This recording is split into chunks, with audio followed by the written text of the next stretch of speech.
بسم اللہ الرحمن الرحیم۔ تمام دوستوں کو خوش آمدید۔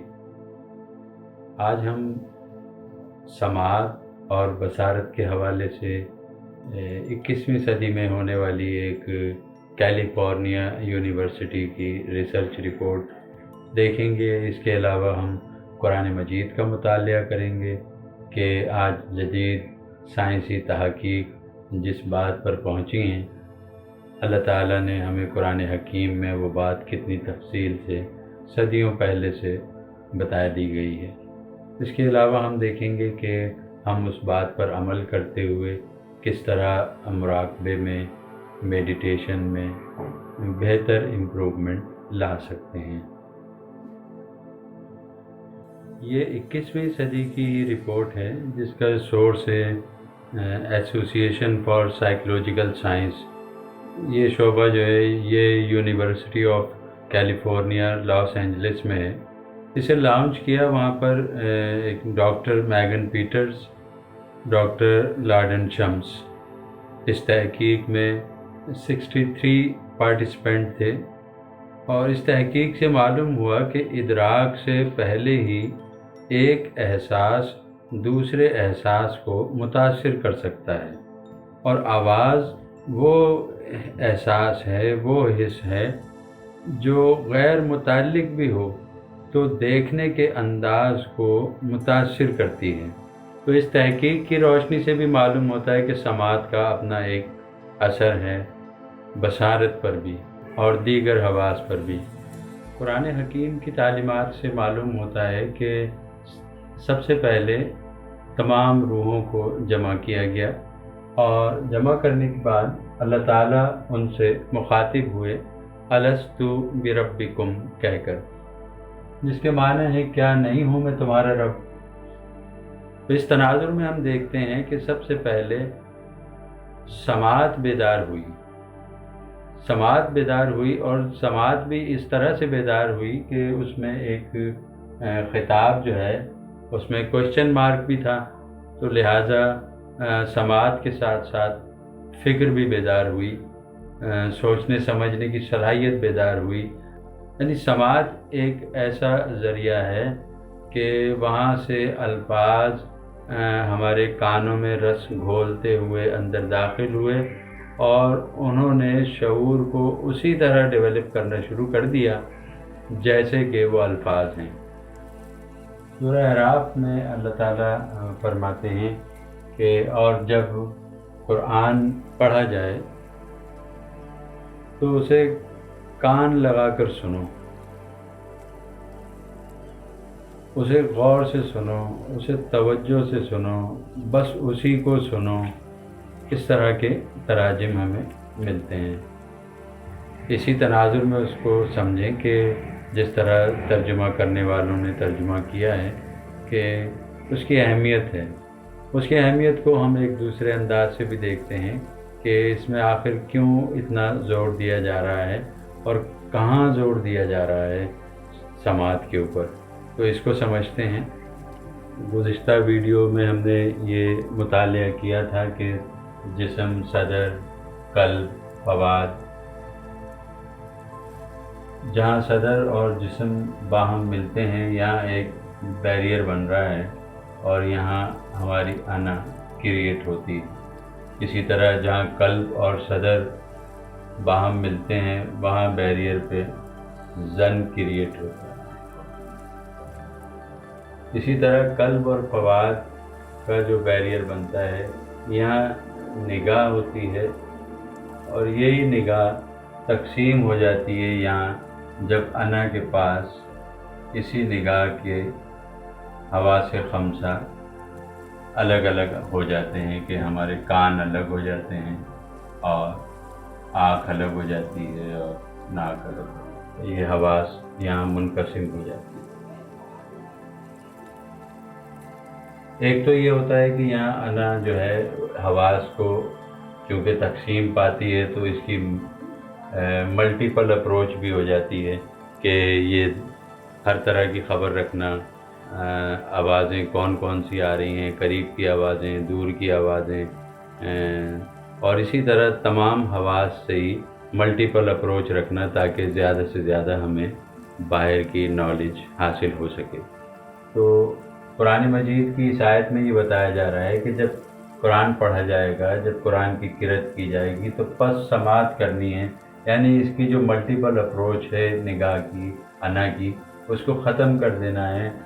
اب آپ صرف اور صرف کان کھلے رکھیں گے اور وہ بھی سماعت کے لیے قرآن مجید کی۔ اس کے علاوہ اور کچھ نہیں ہوگا، تمام حواس جو ہیں وہ اس کے بند کر دیے جائیں، کان کھلے رہیں تاکہ سماعت اندر داخل ہو سکے۔ تو جب سماعت اندر داخل ہوتی ہے تو سماعت جو ہے یہ کان کے ذریعے داخل ہو کے قلب تک پہنچتی ہے۔ تو یہ قلب تک بآسانی پہنچ جائے، اس بات کے لیے کہا جا رہا ہے کہ پس سماعت کرو۔ تو یہ قلب تک پہنچ گئی۔ جب قلب تک یہ بات پہنچ گئی تو قلب میں خود ایک دنیا آباد ہے۔ قلب میں یہ بات جیسے ہی پہنچتی ہے تو وہاں کام شروع ہو جاتا ہے۔ وہاں کیا کام ہوتا ہے؟ وہاں ظن کریٹ ہوتے ہیں۔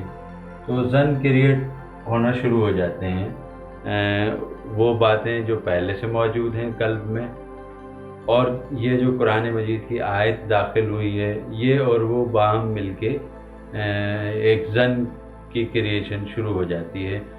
اور اسی لیے اللہ تعالیٰ نے یہ کہا ہے کہ اور خاموش رہو۔ اب یہ جو خاموشی ہے، یہاں تو خاموشی ہو گئی، توجہ ہو گئی، سماعت جو ہے وہ قلب تک پہنچ گئی، یعنی اس کے دو حصے ہیں، یہی بات سمجھنی ہے کہ اس کے دو حصے ہیں۔ یہ حصہ ہے جہاں ہم نے انا کو لمیٹڈ کیا تاکہ سماعت قلب تک پہنچی، اور وہاں پہنچنے کے بعد یہ دوسرا حکم یہ ہے کہ اور خاموش رہو۔ تو اب یہاں خاموشی کا مطلب یہ ہے کہ یہ ہم ظن کریٹ نہ کریں، بلکہ قلبی طور پر پوری توجہ اس سماعت پر رکھیں جو کہ سماعت آ رہی ہے۔ اور اس طرح کیا ہوگا کہ وہ بیریئر جب ہماری توجہ یہاں ظن کی کریشن سے ہٹ جائے گی تو خود بخود وہ آیت، اس آیت میں جو کچھ کہا جا رہا ہے وہ اس بیریئر پر نمودار ہوگا جہاں نگاہ ہے۔ جب اس بیریئر پر نمودار ہوگا تو ہم مشاہدہ کریں گے۔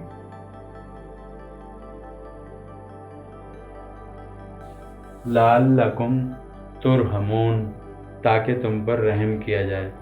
ہم نے گزشتہ اس میں پڑھا کہ یہ جو عرضی یہ عالم قدرت ہے، اور یہ جو سماوی زندگی ہے یہ عالم رحمت ہے۔ تو ایک تو یہ ہوگا کہ قرآن کی آیت ہم توجہ سے سنیں گے تو ہماری اپروچ یہاں تو ہے ہی، عرضی زندگی میں تو ہے، ہم مراقبہ کرتے ہیں، میڈیٹیشن کرتے ہیں، نماز ادا کرتے ہیں، اس لیے معراج کے لیے کہ یہاں سے ہم اوپر اٹھیں۔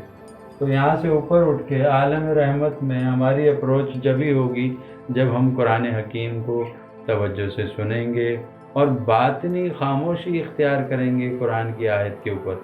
گزشتہ نشستوں میں ہم نے یہ نتیجہ اخذ کیا تھا کہ قلبی طباعتیں باعث مظہر ہیں، یعنی جو بھی کچھ قلب میں طباعتیں موجود ہوتی ہیں انہی کے امکان ہوتے ہیں کہ وہ مظہر بنتی ہیں، اور ہم دیکھتے رہتے ہیں اس پروسیس کو، اور ہماری گرفت بھی انتہائی کمزور رہتی ہے۔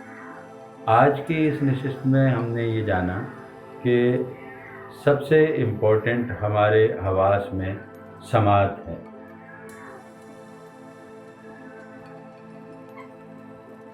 اور سماعت ایک ایسا ذریعہ ہے کہ اگر ہم اس پر توجہ دیں تو ہمارے بقیہ حواس بھی اس کی پیروی کرنے لگتے ہیں، اور جو کچھ ہم سنتے ہیں وہی محسوس بھی کرنے لگتے ہیں، اور بالآخر ہمیں اس کا مشاہدہ بھی ہونے لگتا ہے، اور پھر اس کا نتیجہ یہ نکلتا ہے کہ پھر وہ قلب میں تباہ ہو جاتا ہے، اور جب جو چیز قلب میں تباہ ہو جائے تو پھر وہ مظہر بھی بن جاتی ہے۔ تو ہم نے آج طے کر دیا کہ جس سماعت جو ہے وہ اس سے ہم مستفیض ہو سکتے ہیں، اس پر توجہ دیں تو ہم اپنے قلب میں ایک نئی طبع کر سکتے ہیں، کوئی بھی ایک نئی سچویشن کریٹ کر سکتے ہیں، ہم جو کچھ چاہتے ہیں وہ پروگرام لاشعور میں داخل کر سکتے ہیں، اور اس کا ذریعہ سماعت ہے۔ سماعت کے ذریعے ہم اس کو پہنچا سکتے ہیں اور لاشعور میں وہ تحریکات شروع کر سکتے ہیں جو ہم چاہتے ہیں۔ تو اب سماعت کے لیے ہمارے پاس دو ذرائع ہوں گے، ایک یہ کہ آیات مبارکہ ہوں گی جو ذریعہ بنیں گی اس بات کے لیے جو ہم چاہتے ہیں۔ دوسرا کچھ سجیشنز ہوتی ہیں جو خود بنا لی جاتی ہیں، جو ماہرین ہیں، استاد ہیں، وہ سجیشن بھی بناتے ہیں۔ اس کے ساتھ ساتھ ایک سپورٹ کے لیے بھی ایک ہوتا ہے، اور وہ ہے ساؤنڈ۔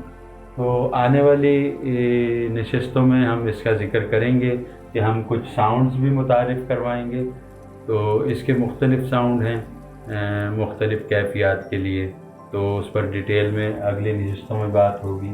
اس کے علاوہ ہمارے بہت سے مسائل ہوتے ہیں، ان کے لیے ہم قرآن مجید کی آیات بھی لے سکتے ہیں۔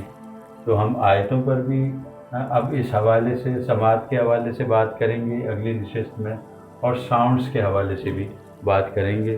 اللہ تعالی ہمیں سمجھنے کی، عمل کرنے کی توفیق عطا فرمائے۔ جزاک اللہ خیر۔